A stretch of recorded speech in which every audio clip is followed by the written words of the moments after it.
ನಮಸ್ಕಾರ ಸ್ನೇಹಿತರೆ, ಗುಲಾಬಿ ಹೂವಿನ ಗಿಡವನ್ನು ಬೆಳೆಸುವ ವಿಧಾನವನ್ನು ನಾನು ಈಗಾಗಲೇ ನಿಮಗೆ ತಿಳಿಸ್ಕೊಟ್ಟಿದ್ದೀನಿ. ಆದರೆ ತುಂಬ ಜನ ಕೇಳ್ತಾ ಇದ್ದರು, ಗಿಡ ಒಂದು ಬಾರಿ ಹೂ ಬಿಟ್ಟ ನಂತರ ಮತ್ತೆ ಹೂ ಬಿಡ್ತಾ ಇಲ್ಲ, ಗಿಡ ಉದ್ದ ಬೆಳೆಯುತ್ತೆ ಆದರೆ ಹೂ ಬಿಡೋದಿಲ್ಲ, ಇದಕ್ಕೆ ಪರಿಹಾರ ಏನು ಅಂತ.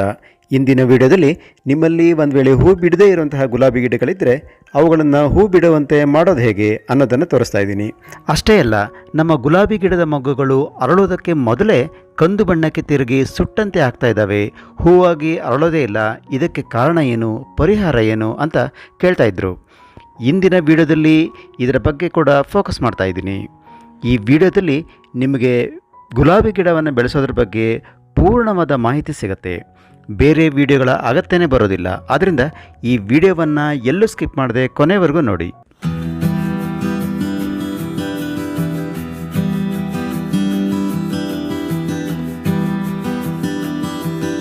ಸ್ನೇಹಿತರೆ, ನಾನಿಲ್ಲಿ ನಿಮಗೆ ತೋರಿಸ್ತಾ ಇದ್ದೀನಿ ನೋಡಿ. ಈ ಗಿಡ ಸಾಕಷ್ಟು ಉದ್ದಕ್ಕೆ ಬೆಳೆದಿದೆ, ಸಾಕಷ್ಟು ಬ್ರಾಂಚಸ್ ಕೂಡ ಇದೆ, ಎಲೆಗಳು ಒಣಗದಂತೆ ಆಗಿದ್ದಾವೆ, ಆಮೇಲೆ ಕೆಲವೊಂದು ಕಡೆ ಎಲೆಗಳು ಚಿಗುರ್ತಾನೂ ಇದ್ದಾವೆ, ಆದರೆ ಹೂ ಮಾತ್ರ ನಿಮಗೆಲ್ಲೂ ಕಾಣ್ತಾನೇ ಇಲ್ಲ.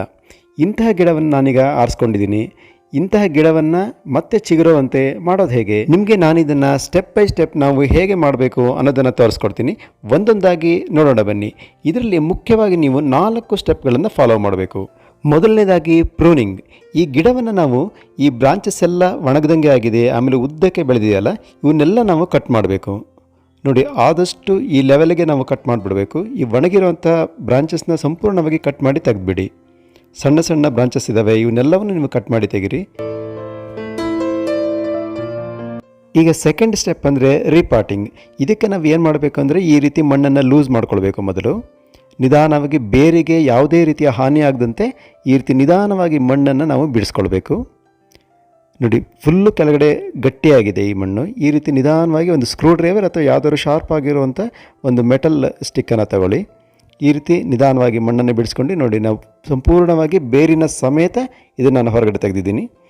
ಇದನ್ನು ಏನು ಮಾಡಬೇಕು, ಮಣ್ಣನ್ನೆಲ್ಲ ನಿಧಾನವಾಗಿ ಬಿಡಿಸ್ಕೊಂಡು ಈ ರೀತಿ ಬೇರನ್ನು ಸಪ್ರೇಟ್ ಮಾಡ್ಕೊಳ್ಬೇಕು. ನೋಡಿ, ಈಗ ಥರ್ಡ್ ಸ್ಟೆಪ್ ಅಂದರೆ ಪಾಟಿಂಗ್ ಸಾಯಿಲ್ ಪ್ರಿಪ್ರೇಷನ್. ಇದಕ್ಕಾಗಿ ನೀವು ಏನು ಮಾಡಬೇಕು ಅಂತಂದರೆ ಕೆಂಪು ಮಣ್ಣನ್ನು ತಗೊಳ್ಬೇಕು. ನೋಡಿ, ಈ ಕೆಂಪು ಮಣ್ಣಿಗೆ ನಾವೀಗ ನೀಮ್ ಪೌಡ್ರನ್ನು ಆ್ಯಡ್ ಮಾಡಬೇಕು. ಸ್ವಲ್ಪ ಪ್ರಮಾಣದಲ್ಲಿ ನೀಮ್ ಪೌಡ್ರನ್ನ ಆ್ಯಡ್ ಮಾಡಿ, ನಂತರ ಒಂದು ಸ್ವಲ್ಪ ಸುಣ್ಣವನ್ನು ಆ್ಯಡ್ ಮಾಡಿ, ನಂತರ ಇದಕ್ಕೆ ಸಗಣಿ ಗೊಬ್ಬರ ಅಥವಾ ಕುರಿ ಗೊಬ್ಬರ ಯಾವುದಾದ್ರೂ ನೀವು ಇದಕ್ಕೆ ಆ್ಯಡ್ ಮಾಡ್ಬೋದು. ನಂತರ ನಾನು ಇಲ್ಲಿ ಹಾಕ್ತಾಯಿದ್ದೀನಿ ಎರೆಹುಳು ಗೊಬ್ಬರ ಅಥವಾ ವರ್ಮಿ ಕಾಂಪೋಸ್ಟ್. ನೋಡಿ, ಇಲ್ಲಿ ನಾನು ಹಾಕ್ತಾ ಇರೋದು ಬೋನ್ ಮೀಲ್ ಪೌಡರ್. ಈ ಬೋನ್ ಮೀಲ್ ಪೌಡರ್ ನಿಮಗೆ ಆನ್ಲೈನಲ್ಲಿ ಸಿಗುತ್ತೆ, ಇದನ್ನು ನೀವು ತರಿಸ್ಕೊಂಡು ಹಾಕ್ಬೋದು. ಒಂದು 2 ಸ್ಪೂನಷ್ಟು ಹಾಕಿದರೆ ಸಾಕು ಬೋನ್ ಮೀಲ್ ಪೌಡರ್ನ. ಈಗ ನಾನಿಲ್ಲಿ ಹಾಕ್ತಾ ಇರೋದು ಮೊಟ್ಟೆ ಸಿಪ್ಪೆ ಪೌಡರ್ ಅಥವಾ ಎಗ್ ಶೆಲ್ ಪೌಡರ್. ನೋಡಿ, ಇದು ಅಷ್ಟೇ ಒಂದು 2ರಿಂದ 3 ಸ್ಪೂನ್ ಆದರೆ ಸಾಕು. ನೋಡಿ, ಆ್ಯಡ್ ಮಾಡ್ತಾಯಿದ್ದೀನಿ. ಈಗ ನಾವು ನಂತರ ಆ್ಯಡ್ ಮಾಡಬೇಕಾಗಿದ್ದು ಟೀ ಪೌಡರ್, ಅಂದರೆ ಯೂಸ್ಡ್ ಟೀ ಪೌಡರ್. ನೀವು ಉಪಯೋಗಿಸಿ ಉಳಿದಿರುವಂಥ ಟೀ ಪೌಡರ್ನ ಚೆನ್ನಾಗಿ ವಾಶ್ ಮಾಡಿ ಹಾಕಬೇಕು, ಹಾಗೆ ಡೈರೆಕ್ಟಾಗಿ ಹಾಕಬಾರ್ದು. ಇವೆಲ್ಲವನ್ನು ಚೆನ್ನಾಗಿ ಮಿಕ್ಸ್ ಮಾಡಬೇಕು. ಇದು ಮಣ್ಣಲ್ಲಿ ಸರಿಯಾಗಿ ಮಿಕ್ಸ್ ಆಗೋದು ಬಹಳನೇ ಮುಖ್ಯ, ಇಲ್ಲಾಂತಂದರೆ ಪೋಷಕಾಂಶಗಳು ಗಿಡಕ್ಕೆ ಸರಿಯಾಗಿ ಸಿಗೋದಿಲ್ಲ. ಹೀಗೆ ತಯಾರಾಗಿರುವಂತಹ ಈ ಪಾಟಿಂಗ್ ಸಾಯಿಲನ್ನು ನಾವು ಈಗ ಈ ಪಾಟ್ಗೆ ಹಾಕೊಳ್ಳೋಣ. ನೋಡಿ, ಈ ರೀತಿ ಪಾಟ್ಗೆ ಒಂದು ಅರ್ಧದಷ್ಟು ಹಾಕಿದರೆ ಸಾಕು ಬಿಗಿನಿಂಗಲ್ಲಿ.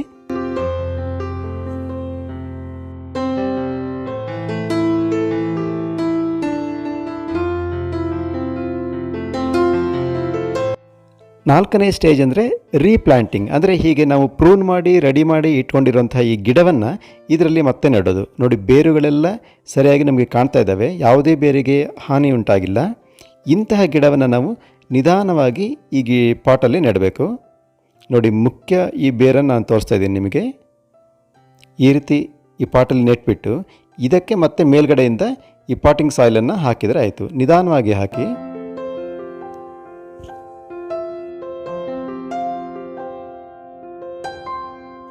ನೋಡಿ, ಈಗ ರೀಪಾಟಿಂಗ್ ಮಾಡಿದ್ದಾಗಿದೆ. ನಂತರ ಏನು ಮಾಡಬೇಕು ನೀವು ಅಂತಂದರೆ ಒಂದು ಆಲುವೇರಾದ ಒಂದು ಈ ಲೀಫನ್ನು ತಗೊಳ್ಳಿ. ಈ ರೀತಿ ತೊಗೊಂಡು ಒಂದು ಸ್ವಲ್ಪ ಭಾಗವನ್ನು ಕಟ್ ಮಾಡ್ಕೊಳ್ಳಿ. ಇದರ ಒಳಗಡೆ ಏನು ಜೆಲ್ ಇದೆಯಲ್ಲ, ಆಲುವೇರಾ ಜೆಲ್, ಇದನ್ನು ಈ ಸ್ಟೆಮ್ ಕಟ್ಟನ್ನು ನಾವು ಮಾಡಿರ್ತೀವಲ್ಲ ಪ್ರೂನಿಂಗ್ ಮಾಡುವಾಗ, ಈ ತುದಿಗೆ ಇದನ್ನು ಈ ರೀತಿ ಹಚ್ಚಬೇಕು. ಇದರಿಂದ ಉಪಯೋಗ ಏನು ಅಂತಂದರೆ, ಒಂದು ಡ್ರೈ ಆಗೋದಿಲ್ಲ, ಆಮೇಲೆ ಫಂಗಸ್ ಅಟ್ಯಾಕ್ ಆಗೋದಿಲ್ಲ. ಎಲ್ಲ ಸ್ಟೆಮ್ಗಳ ತುದಿಗೆ ನೀವು ಈ ರೀತಿ ಆಲುವೇರಾವನ್ನು ಹಚ್ಚಬೇಕು. ಇದಾದ ನಂತರ ನೀವು ಮಾಡಬೇಕಾಗಿದ್ದು ಅಂದರೆ ನೀರನ್ನು ಹಾಕಬೇಕು. ಇದಕ್ಕೆ ನೀವು ಆದಷ್ಟು ಮಣ್ಣಿಗೆ ನೀರನ್ನು ಹಾಕಬೇಕು. ಈ ಕಾಂಡದ ತುದಿಗೆ ನೀರು ತಾಗದೇ ಇರೋ ಹಾಗೆ ನೋಡ್ಕೊಳ್ಳಿ, ಇಲ್ಲಾಂತಂದರೆ ಕೊಳೆಯುವಂಥ ಸಾಧ್ಯತೆ ಇರುತ್ತೆ. ಹೀಗೆ ರೆಡಿಯಾಗಿರುವಂತಹ ಈ ಪಾಟನ್ನು ನೀವು ನೆರಳಿನಲ್ಲಿ ಇಡಬೇಕು, ಬಿಸಿಲಿನಲ್ಲಿ ಇಡೋದು ಬೇಡ, ಇಲ್ಲಾಂದರೆ ಸ್ಟೆಮ್ ಒಣಗುವಂಥ ಸಾಧ್ಯತೆ ಇರುತ್ತೆ. ಮಣ್ಣಿನ ಮೇಲ್ಭಾಗವನ್ನು ಬೇಕಿದ್ರೆ ನೀವು ಡ್ರೈ ಲೀವ್ಸಿಂದ ಮುಚ್ಚಬಹುದು. ಇದಕ್ಕೆ ಪುನಃ ನೀವು 1 ತಿಂಗಳ ನಂತರ ಬೋನ್ ಮೀಲ್ ಪೌಡರನ್ನು ಹಾಕಿ ಅಥವಾ ಎಗ್ ಶೆಲ್ ಮತ್ತು ಟೀ ಪೌಡರನ್ನು ಕೂಡ, ಅಂದರೆ ಯೂಸ್ಡ್ ಟೀ ಪೌಡರನ್ನು ಕೂಡ ಹಾಕ್ಬೋದು. ಹೀಗೆ ಮಾಡಿದರೆ ನೀವು 3 ತಿಂಗಳ ನಂತರ ಈ ಗುಲಾಬಿ ಹೂಗಳು ಸಾಕಷ್ಟು ಪ್ರಮಾಣದಲ್ಲಿ ಬಿಡೋದನ್ನು ನೋಡ್ಬೋದು. ನೋಡಿ, ನಾನು ಬೆಳೆದಿರುವಂತಹ ಈ ಗುಲಾಬಿ ಹೂವು ಸಾಕಷ್ಟು ಹೂಗಳನ್ನು ಬಿಟ್ಟಿದೆ ಮತ್ತು ನಿಮಗೆ ತೋರಿಸ್ತೀನಿ ಮುಂದೆ. ಮೊಗ್ಗುಗಳನ್ನು ಕೂಡ ಸಾಕಷ್ಟು ಪ್ರಮಾಣದಲ್ಲಿ ಬಿಟ್ಟಿದೆ. ಇದನ್ನು ನಾನು ಮತ್ತೆ ರೀಪಾಟ್ ಮಾಡಿದ್ದೀನಿ, ಬೇರೆ ಪಾಟ್ಗೆ ವರ್ಗಾಯಿಸಿದ್ದೀನಿ. 1 ತಿಂಗಳಲ್ಲಿ ಇದರ ಬೇರುಗಳು ಬಲಯುತವಾಗ್ತವೆ ಮತ್ತು ಎಲೆಗಳು ಚಿಗುರೋದಕ್ಕೆ ಪ್ರಾರಂಭ ಆಗ್ತವೆ. ನಂತರ ನೀವು ಇನ್ನೊಂದು ಪಾಟಿಗೆ ಶಿಫ್ಟ್ ಮಾಡ್ಬೋದು ಇದನ್ನು. ಹೀಗೆ ನಮ್ಮಲ್ಲಿ ಇರುವಂತಹ ಎಲ್ಲ ಪಾಟ್ಗಳನ್ನು ಕೂಡ ನಾನು ರೀಪಾಟ್ ಮಾಡಿದ್ದೀನಿ. ಇದರಿಂದ ಹೂಗಳು ಸಾಕಷ್ಟು ಪ್ರಮಾಣದಲ್ಲಿ ಬಿಡ್ತಾ ಇದ್ದಾವೆ. ನೋಡಿ, ಮೊಗ್ಗುಗಳು ಕೂಡ ಸಾಕಷ್ಟು ಪ್ರಮಾಣದಲ್ಲಿ ಬಿಟ್ಟಿದ್ದಾವೆ. ನಾನು ನಿಮಗೆ ಇಲ್ಲಿ ತೋರಿಸ್ತಾ ಇದ್ದೀನಿ. ನೋಡಿ, ಮೊಗ್ಗುಗಳು ಸಾಕಷ್ಟು ಬಿಟ್ಟಿದ್ದಾವೆ. ಸ್ನೇಹಿತರೆ, ಈ ರೀತಿ ನೀವು ಗುಲಾಬಿ ಗಿಡವನ್ನು ರೀಪಾಟ್ ಮಾಡಿ ಕಾಳಜಿಯನ್ನು ತಗೊಂಡ್ರಿ ಅಂತಂದರೆ ಖಂಡಿತವಾಗಿಯೂ ನೀವು ಸಾಕಷ್ಟು ಪ್ರಮಾಣದಲ್ಲಿ ಗುಲಾಬಿ ಹೂಗಳನ್ನು ಪಡಿಬಹುದು. ಹಾಗಾಗಿ ನೀವು ನೀಮ್ ಆಯಿಲನ್ನು ನೀರಿನ ಜೊತೆ ಮಿಕ್ಸ್ ಮಾಡಿಬಿಟ್ಟು ಗಿಡಗಳಿಗೆ ಸ್ಪ್ರೇ ಮಾಡೋದ್ರಿಂದ ಹುಳಗಳ ಕಾಟವನ್ನು ತಪ್ಪಿಸಬಹುದು. ಈಗ ಗುಲಾಬಿ ಗಿಡದಲ್ಲಿ ಮೊಗ್ಗುಗಳು ಕಂದು ಬಣ್ಣಕ್ಕೆ ತಿರುಗಿ ಅಥವಾ ಸುಟ್ಟಂತೆ ಆಗಿ ಹೂ ಆಗೋದಕ್ಕೆ ಮೊದಲೇ ಉದುರೋದಕ್ಕೆ ಕಾರಣ ಹಾಗೂ ಪರಿಹಾರಗಳನ್ನು ನೋಡೋಣ ಬನ್ನಿ. ಗುಲಾಬಿ ಗಿಡದ ಈ ಸಮಸ್ಯೆಯ ಮುಖ್ಯ ಲಕ್ಷಣಗಳು ಏನೇನು ಅಂತ ನೋಡೋದಾದ್ರೆ, ಗಿಡದಲ್ಲಿ ನಾರ್ಮಲ್ ಆಗಿ ಮೊಗ್ಗುಗಳು ಆಗ್ತವೆ. ಸ್ವಲ್ಪ ದಿನಗಳಲ್ಲೇ ಮೊಗ್ಗು ಸುಟ್ಟಂತೆ ಆಗುತ್ತೆ, ಹಾಗೆ ಉದುರಿ ಕೂಡ ಹೋಗುತ್ತೆ. ಕೆಲವೊಮ್ಮೆ ಹೂವು ಸ್ವಲ್ಪ ಅರಳುತ್ತೆ. ಕಂದು ಬಣ್ಣದ ಪೆಟಲ್ಸ್ ಅನ್ನು ನಾವು ಇದರಲ್ಲಿ ಕಾಣಬಹುದು. ಸಾಮಾನ್ಯವಾಗಿ ರೋಸ್ ಗಿಡವನ್ನ ಮನೆಯಲ್ಲಿ ಹಾಕಿರುವಂತಹ ಎಲ್ಲರಿಗೂ ಇಂತಹ ಎಕ್ಸ್ಪೀರಿಯನ್ಸ್ ಆಗಿರುತ್ತೆ.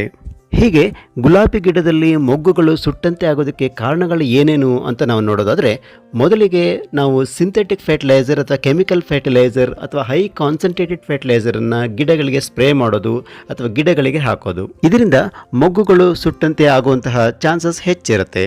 ಆದ್ದರಿಂದ ನಾವು ಆದಷ್ಟು ಆರ್ಗ್ಯಾನಿಕ್ ಫರ್ಟಿಲೈಸರನ್ನು ಉಪಯೋಗಿಸಬೇಕು. ಒಂದು ವೇಳೆ ನೀವು ಕೆಮಿಕಲ್ ಫರ್ಟಿಲೈಸರ್ನೇ ಉಪಯೋಗಿಸ್ತೀವಿ ಅನ್ನೋದಾದರೆ ಹೈ ಕಾನ್ಸಂಟ್ರೇಟೆಡ್ ಫರ್ಟಿಲೈಸರ್ನ ಉಪಯೋಗಿಸೋದು ಬೇಡ. ಇದಕ್ಕೆ ಇನ್ನೊಂದು ಕಾರಣವನ್ನು ನಾವು ಹುಡುಕ್ತಾ ಹೋದರೆ, ಹೆಚ್ಚಾಗಿರುವಂತಹ ಬಿಸಿಲು ಅಥವಾ ಬಿಸಿ ಗಾಳಿ ಕೂಡ ಗುಲಾಬಿ ಮೊಗ್ಗುಗಳು ಸುಟ್ಟಂತೆ ಆಗೋದಕ್ಕೆ ಕಾರಣವಾಗಬಹುದು. ಇಂಥ ಸಂದರ್ಭದಲ್ಲಿ ಸಾಕಷ್ಟು ತೇವಾಂಶ ಮೊಗ್ಗುಗಳಿಗೆ ಬೇಕಾಗುತ್ತೆ. ಆದರೆ ರೋಸ್ ಗಿಡದಲ್ಲಿ ಮೊಗ್ಗಿನ ತುದಿಯವರೆಗೆ ಈ ಮಾಯ್ಶ್ಚರ್ ಅಥವಾ ತೇವಾಂಶ ಹೋಗೋದೇ ಇಲ್ಲ. ಇದನ್ನು ನಾವು ವಿಂಡ್ ಬರ್ನ್ ಅಂತ ಕೂಡ ಕರಿತೇವೆ. ಇಂತಹ ಸಂದರ್ಭದಲ್ಲಿ ಏನು ಮಾಡಬಹುದು ಅಂತಂದರೆ, ಗಿಡಕ್ಕೆ ಹೆಚ್ಚು ಬಿಸಿಲು ತಾಗದಂತೆ ನೆರಳನ್ನು ಒದಗಿಸಬೇಕು. ಗಿಡದ ಮೇಲ್ಭಾಗದಲ್ಲಿ ಹಸಿರು ಹೊದಿಕೆಯನ್ನು ಛತ್ರಿಯ ರೂಪದಲ್ಲಿ ಇಡಬಹುದು. ಆದಷ್ಟು ಲೈಟ್ ಕಲರ್ ಛತ್ರಿಗಳನ್ನು ಫಿಕ್ಸ್ ಮಾಡೋದು ಒಳ್ಳೆಯದು. ಈಗ ಈ ಗುಲಾಬಿ ಮೊಗ್ಗುಗಳು ಸುಟ್ಟಂತೆ ಆಗೋದಕ್ಕೆ ಇರುವಂತಹ ಇನ್ನೊಂದು ಪ್ರಮುಖವಾದ ಕಾರಣ ಅಂತಂದರೆ ಬೋಟ್ರೈಟಿಸ್ ಅನ್ನೋ ಒಂದು ಫಂಗಲ್ ಡಿಸೀಸ್. ಇದರಿಂದಾಗಿ ಮೊಗ್ಗುಗಳು ಹೂವಾಗಿ ಅರಳೋದಕ್ಕೆ ಮುನ್ನವೇ ಕಂದು ಬಣ್ಣಕ್ಕೆ ತಿರುಗೋದಕ್ಕೆ ಪ್ರಾರಂಭ ಆಗ್ತವೆ, ಆಮೇಲೆ ಕೊಳೆಯೋದಕ್ಕೆ ಕೂಡ ಪ್ರಾರಂಭ ಆಗ್ತವೆ. ಕೆಲವೊಮ್ಮೆ ಪಾರ್ಷಿಯಲ್ ಆಗಿ ಓಪನ್ ಆದರೂ ಕೂಡ ಗುಲಾಬಿಯ ದಳಗಳು ಕಂದು ಬಣ್ಣಕ್ಕೆ ತಿರುಗಿ ಉದುರೋದಕ್ಕೆ ಪ್ರಾರಂಭ ಆಗುತ್ತೆ. ಈ ಫಂಗಸ್ನಲ್ಲಿ ಸಾಮಾನ್ಯವಾಗಿ 2 ಟೈಪನ್ನು ನಾವು ನೋಡಬಹುದು. ಒಂದು ಬೋಟ್ರೈಟಿಸ್ ಸಿನೆರಿಯಾ ಅಂತ, ಇನ್ನೊಂದು ಬೋಟ್ರೈಟಿಸ್ ಬ್ಲೈಟ್ ಅಂತ ಹೇಳಿ. ಈ ಬೋಟ್ರೈಟಿಸ್ ಬ್ಲೈಟ್ ಸಾಮಾನ್ಯವಾಗಿ ವೈಟ್ ಹಾಗೂ ಪಿಂಕ್ ರೋಸ್ಗಳನ್ನು ಅಟ್ಯಾಕ್ ಮಾಡುತ್ತೆ. ಸಾಮಾನ್ಯವಾಗಿ ತೇವಾಂಶದಿಂದ ಕೂಡಿರುವಂತಹ ವಾತಾವರಣದಲ್ಲಿ ಇದು ಅಟ್ಯಾಕ್ ಮಾಡುತ್ತೆ. ಈ ರೀತಿಯ ಸಮಸ್ಯೆಗಳು ಕಂಡುಬಂದಾಗ ನೀವು ಪ್ರಮುಖವಾಗಿ ಏನು ಮಾಡಬೇಕು ಅಂತಂದರೆ, ಇಂತಹ ಮೊಗ್ಗುಗಳನ್ನು ಕಿತ್ತು ತೆಗಿಬೇಕು. ಅಂದರೆ ನಾವು ಇದನ್ನ ಕಟ್ ಮಾಡಿ ತೆಗಿಬೇಕು.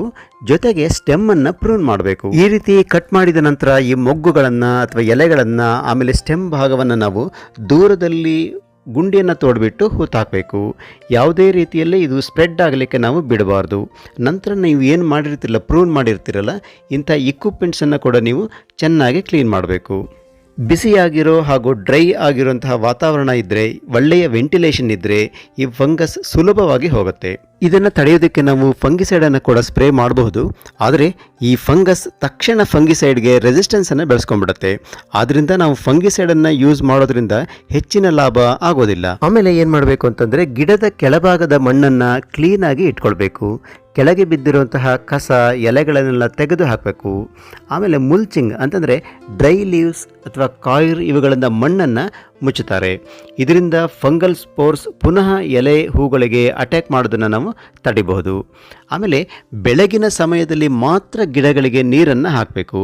ಹೀಗೆ ನೀರನ್ನು ಹಾಕುವಾಗ ನಾವು ಸೋಕರ್ ಹೋಸನ್ನು ಬಳಸೋದು ಒಳ್ಳೆಯದು. ಹೀಗೆ ನಾವು ಬೆಳಗಿನ ಸಮಯದಲ್ಲಿ ಮಾತ್ರ ಗಿಡಗಳಿಗೆ ನೀರನ್ನು ಹಾಕೋದ್ರಿಂದ ದಿನದ ಸಮಯದಲ್ಲಿ ನೀರು ಒಣಗಿ ಫಂಗಸ್ ಸ್ಪ್ರೆಡ್ ಆಗೋದು, ಗ್ರೋತ್ ಆಗೋದನ್ನು ತಪ್ಪಿಸಬಹುದು. ಇನ್ನು ನಾವು ಆರ್ಗ್ಯಾನಿಕ್ ಆಗಿ ಈ ಫಂಗಲ್ ಡಿಸೀಸ್ ಅನ್ನ ಅಥವಾ ಫಂಗಲ್ ಅಟ್ಯಾಕ್ ಅನ್ನ ಹೇಗೆ ತಡಿಬಹುದು ನೋಡೋಣ ಬನ್ನಿ. ನೀಮ್ ಆಯಿಲ್ ಒಂದು ನ್ಯಾಚುರಲ್ ಫಂಗಿಸೈಡ್ ಆಗಿ ವರ್ಕ್ ಮಾಡುತ್ತೆ. ಅದರಿಂದ ರೆಗ್ಯುಲರ್ ಆಗಿ ನೀಮ್ ಆಯಿಲ್ ಸ್ಪ್ರೇ ಮಾಡೋದ್ರಿಂದ ಈ ಬೋಟ್ರೈಟಿಸ್ ಬ್ರೇಕ್ಔಟ್ ಆಗೋದನ್ನ ತಡಿಬಹುದು. ಇದಕ್ಕಾಗಿ ನೀವು ಏನು ಮಾಡಬೇಕು ಅಂತಂದ್ರೆ 1 ಲೀಟರ್ ನೀರಿಗೆ 1 ಟೇಬಲ್ ಸ್ಪೂನ್ ನೀಮ್ ಆಯಿಲನ್ನು ಮಿಕ್ಸ್ ಮಾಡಿಬಿಟ್ಟು ಈ ಮೊಗ್ಗುಗಳಿಗೆ, ಗಿಡಗಳಿಗೆ, ಕಾಂಡದ ಭಾಗಗಳಿಗೆ ಸ್ಪ್ರೇ ಮಾಡಬೇಕು. ಈಗ ಇನ್ನೊಂದು ರೀತಿಯಲ್ಲಿ ಈ ಫಂಗಸನ್ನು ನಾವು ಹೇಗೆ ತಡಿಬೋದು ಅಂತಂದರೆ, baking soda 1.5 table spoon, dish soap 1 table spoon, ಆಮೇಲೆ ವೆಜಿಟೇಬಲ್ ಆಯಿಲ್ ಅಥವಾ ಯಾವುದೇ ಕುಕಿಂಗ್ ಆಯಿಲ್ 1 ಟೇಬಲ್ ಸ್ಪೂನ್. ಮತ್ತೊಮ್ಮೆ ಹೇಳ್ತಾ ಇದ್ದೀನಿ, ಬೇಕಿಂಗ್ ಸೋಡಾ 1.5 ಚಮಚ, ಡಿಶ್ ಸೋಪ್ 1 ಚಮಚ, ಆಮೇಲೆ ವೆಜಿಟೇಬಲ್ ಆಯಿಲ್ ಅಥವಾ ಯಾವುದೇ ಕುಕಿಂಗ್ ಆಯಿಲ್ 1 ಚಮಚ. ಇವಿಷ್ಟನ್ನು 3 ಲೀಟರ್ ನೀರಿನೊಂದಿಗೆ ಬೆರೆಸಿಬಿಟ್ಟು ನಾವು ರೋಸ್ ಗಿಡಗಳಿಗೆ, ಅವುಗಳ ಎಲೆಗಳಿಗೆ, ಕಾಂಡದ ಭಾಗಕ್ಕೆ, ಮೊಗ್ಗುಗಳಿಗೆ ಸ್ಪ್ರೇ ಮಾಡಬೇಕು. ಇದರಲ್ಲಿ ನಾನು ಹೇಳಿರುವಂತಹ ಈ ಕಾಂಪೋಸಿಷನ್ ಅಥವಾ ಕ್ವಾಂಟಿಟಿಯನ್ನು ನಾವು ಯೂಸ್ ಮಾಡ್ತೀವಿ, ಅದು ಬಹಳ ಮುಖ್ಯ. ಇದನ್ನು 7 ದಿನಗಳಿಗೆ ಒಮ್ಮೆ ಸ್ಪ್ರೇ ಮಾಡಬೇಕು. ಒಂದು ವೇಳೆ ಮಳೆ ಬಂತು ಅಂತಂದರೆ ಮಳೆ ಬಂದು ನಿಂತ ನಂತರ ಪುನಃ ಇದನ್ನು ಸ್ಪ್ರೇ ಮಾಡಬೇಕು. ಆಮೇಲೆ ಗಿಡಕ್ಕೆ ಆರ್ಗ್ಯಾನಿಕ್ ಕಾಂಪೋಸ್ಟನ್ನು ಚೆನ್ನಾಗಿ ನೀವು ಹಾಕಬೇಕು. ಇದರಿಂದ ಈ ಗಿಡಗಳಿಗೆ ಸಾಕಷ್ಟು ಇಮ್ಯುನಿಟಿ ಬರುತ್ತೆ ಮತ್ತು ಸ್ಟ್ರೆಂತ್ ಜಾಸ್ತಿ ಆಗುತ್ತೆ. ಈ ಫಂಗಸನ್ನು ಫೈಟ್ ಮಾಡುವಂತಹ ಕೆಪಾಸಿಟಿ ಬರುತ್ತೆ. ಸ್ನೇಹಿತರೆ, ಕೆಲವರು ಕೇಳ್ತಾ ಇರ್ತಾರೆ, ನಮಗೆ ಅಪ್ರೂವ್ ಆಗಿರುವಂತಹ ಬಯೋಲಾಜಿಕಲ್ ಫಂಗಿಸೈಡನ್ನು ಸಜೆಸ್ಟ್ ಮಾಡಿ ಅಂಥೇಳಿ. ಅವರಿಗಾಗಿ ನಾನು ಹೇಳ್ತಾ ಇದ್ದೀನಿ, ಇದಕ್ಕಾಗಿ ನೀವು ಮೈಕೋಸ್ಟಾಪನ್ನು ಸ್ಪ್ರೇ ಮಾಡಬಹುದು. ಆದರೆ ಇಲ್ಲಿ ಕಾನ್ಸಂಟ್ರೇಷನ್ ತುಂಬಾ ಮುಖ್ಯ. 5 ಗ್ರಾಮ್ ಫಂಗಿಸೈಡ್ಗೆ 50 ಲೀಟರ್ ನೀರನ್ನು ಆ್ಯಡ್ ಮಾಡಬೇಕಾಗತ್ತೆ. ಮತ್ತೆ ಹೇಳ್ತಿದ್ದೀನಿ, 5 ಗ್ರಾಮ್ ಫಂಗಿಸೈಡ್ಗೆ 50 ಲೀಟರ್ ನೀರನ್ನು ಆ್ಯಡ್ ಮಾಡಬೇಕು. ಇದನ್ನು 2 ರಿಂದ 3 ವಾರಗಳಿಗೆ ಒಮ್ಮೆ ಸ್ಪ್ರೇ ಮಾಡಿದರೆ ಸಾಕು. ಇದರ ಜೊತೆಯಲ್ಲಿ ಮಾನೋಸಿಲ್ 36 ಅಂತ ಕೂಡ ಬರುತ್ತೆ, ಆಮೇಲೆ ಟ್ಯಾಗ್ ಸೋನ್ ಅಂತ ಬರುತ್ತೆ. ಇವುಗಳನ್ನು ನೀವು ಉಪಯೋಗಿಸಬಹುದು. ಸ್ನೇಹಿತರೆ, ಈ ಫಂಗಲ್ ಅಟ್ಯಾಕನ್ನು ತಪ್ಪಿಸೋದಕ್ಕೆ ಬಹಳ ಮುಖ್ಯವಾದ ಎಫೆಕ್ಟಿವ್ ಆಗಿರುವಂತಹ ಕ್ರಮ ಅಂತಂದರೆ, ನಿಮ್ಮ ಕೈತೋಟ ಅಥವಾ ಗ್ರೀನ್ ಹೌಸನ್ನು ಕ್ಲೀನ್ ಮಾಡ್ತಾ ಇರಬೇಕು, ಡಿಸಿನ್ಫೆಕ್ಟ್ ಮಾಡಬೇಕು. ಹೀಗೆ ಡಿಸಿನ್ಫೆಕ್ಟ್ ಮಾಡೋದಕ್ಕೆ 5 ರಿಂದ 10% ಬ್ಲೀಚ್ ಸೊಲ್ಯೂಷನ್ ಅಥವಾ ಫುಡ್ ಗ್ರೇಡ್ ಹೈಡ್ರೋಜನ್ ಪೆರಾಕ್ಸೈಡ್ ಸೊಲ್ಯೂಷನ್ನ ಯೂಸ್ ಮಾಡಬಹುದು. ಇದರಿಂದ ಫಂಗಸ್ ಸ್ಪೋರ್ಸ್ ಸ್ಪ್ರೆಡ್ ಆಗೋದನ್ನು ನೀವು ಸುಲಭವಾಗಿ ತಡೆಯಬಹುದು. ಆಮೇಲೆ ಕೆಲವೊಂದು ಸಂದರ್ಭಗಳಲ್ಲಿ ಬಡ್ಸ್ ಅಥವಾ ಮೊಗ್ಗುಗಳು ನಾರ್ಮಲ್ ಆಗಿ ಬೆಳೀತಾ ಇರ್ತವೆ, ಆದರೆ ಹೂವಾಗಿ ಅರಳೋದಿಲ್ಲ. ಇದನ್ನು ನಾವು ಫ್ಲವರ್ ಬ್ಯಾಲಿಂಗ್ ಅಂತ ಕರಿತೀವಿ. ಇದಕ್ಕೆ ಪ್ರಮುಖ ಕಾರಣ ಅಂತಂದರೆ ಕೂಲ್ ಮತ್ತು ತೇವಾಂಶದಿಂದ ಕೂಡಿರುವಂತಹ ವಾತಾವರಣ. ಇದರಿಂದ ಹೊರಗಡೆ ಇರುವಂತಹ ಪೆಟಲ್ಸ್ ಹಸಿ ಆಗ್ತವೆ. ನಂತರ ಬಿಸಿಲು ಬಿದ್ದಾಗ ಈ ದಳಗಳು ಒಣಗಿ ಶೆಲ್ ಟೈಪ್ ಆಗಿಬಿಟ್ಟು ಅಂಟ್ಕೊಂಡು ಬಿಡ್ತವೆ. ಈ ಮೊಗ್ಗುಗಳು ಹೂವು ಆಗದೆ ಇರೋಂಗೆ ತಡೀತವೆ. ಈ ಫ್ಲವರ್ ಬ್ಯಾಲಿಂಗನ್ನು ತಡೆಯೋದಕ್ಕೆ ನಾವು ಏನು ಮಾಡಬೇಕು ಅಂತಂದರೆ, ಇಂತಹ ಮೊಗ್ಗುಗಳನ್ನು ಕಟ್ ಮಾಡಿ ತೆಗಿಬೇಕು. ಜೊತೆಗೆ ಕಾಂಡದ ಭಾಗವನ್ನು ಪ್ರೂನ್ ಮಾಡಬೇಕು, ಅಂದರೆ ಕಟ್ ಮಾಡಿ ತೆಗಿಬೇಕು. ಇದೊಂದೇ ಮಾರ್ಗ ಇದೆ. ಯಾವುದೇ ಕೆಮಿಕಲ್ ಫರ್ಟಿಲೈಸರನ್ನು ಅಥವಾ ಪೆಸ್ಟಿಸೈಡನ್ನು ಯೂಸ್ ಮಾಡುವಂತಹ ಅಗತ್ಯ ಇಲ್ಲ. ನೋಡಿದ್ರಲ್ಲ ಫ್ರೆಂಡ್ಸ್, ಈ ರೋಸ್ ಗಿಡಗಳಿಗೆ ಬರುವಂತಹ ಈ ಸಾಮಾನ್ಯ ಸಮಸ್ಯೆಯನ್ನು ನಾವು ತಡೆಯೋದಕ್ಕೆ ಏನೇನು ಕ್ರಮಗಳನ್ನು ತೆಗೆದುಕೊಳ್ಬೇಕು ಅಂಥೇಳಿ. ಈ ವಿಡಿಯೋ ನಿಮಗೆ ಇಷ್ಟ ಆಯಿತು ಅಂತ ಅಂದ್ಕೊಳ್ತೀನಿ. ಇಷ್ಟ ಆದಲ್ಲಿ ಒಂದು ಲೈಕ್ ಕೊಡಿ, ಕಾಮೆಂಟ್ ಮಾಡಿ, ಹಾಗೂ ಈ ವಿಡಿಯೋವನ್ನು ಶೇರ್ ಮಾಡಿ. ಜೊತೆಗೆ ಜ್ಞಾನ ವಿಜ್ಞಾನ ಚಾನಲ್ಗೆ ಸಬ್ಸ್ಕ್ರೈಬ್ ಆಗಿ ಪಕ್ಕದಲ್ಲಿರೋ ಬೆಲ್ ಐಕಾನನ್ನು ಪ್ರೆಸ್ ಮಾಡಿ. ಇದರಿಂದ ನಾನು ರಿಲೀಸ್ ಮಾಡುವಂಥ ಎಲ್ಲ ವಿಡಿಯೋಗಳ ನೋಟಿಫಿಕೇಷನ್ ನಿಮಗೆ ಸಿಗುತ್ತೆ. ಹೊಸದೊಂದು ವಿಡಿಯೋದೊಂದಿಗೆ ಮತ್ತೆ ಸಿಗ್ತೀನಿ. ಅಲ್ಲಿವರೆಗೂ ಬೈ ಬಾಯ್.